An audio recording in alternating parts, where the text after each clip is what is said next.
anarchism is an intellectual idea. You know, we can certainly trace historically in the world of the intellect to people like Proudhon. I think he's a very important man, by the way, and needs to be considered perhaps a lot more than he has been.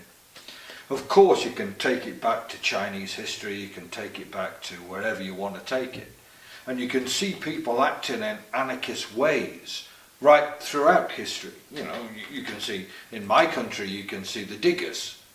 You can see parts of the peasant revolt, where people challenge authority, move into contestation and take over their own lives.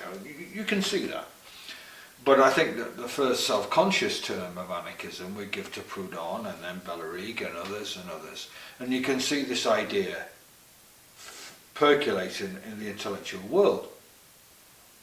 There's a couple of interesting things about it that interest me. One is it came from the middle class, as many ideas do. And I'm not using that as an insulting term.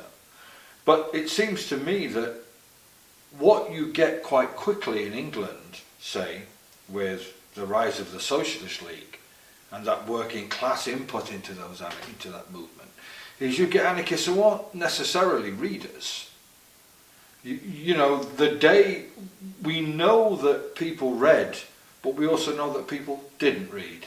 And anarchism came both from the works of Proudhon that people read, and it also came from people's own everyday experiences of struggle and fight.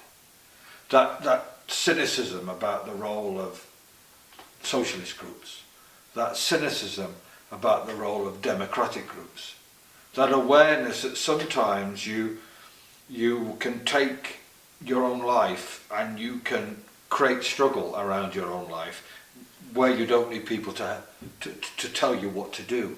And I think anarchism, as you are talking about it, is both a theory, but it's also when those ideas of ordinary people hit that theory, where that theory exists and it's spoken about passionately in bars and salons, and it's, you know, like it's spoken about passionately now on the internet. You know, oh, let me read this latest theoretical about queering anarchism, you know, and everyone writes it, oh yeah, that's all right, you know.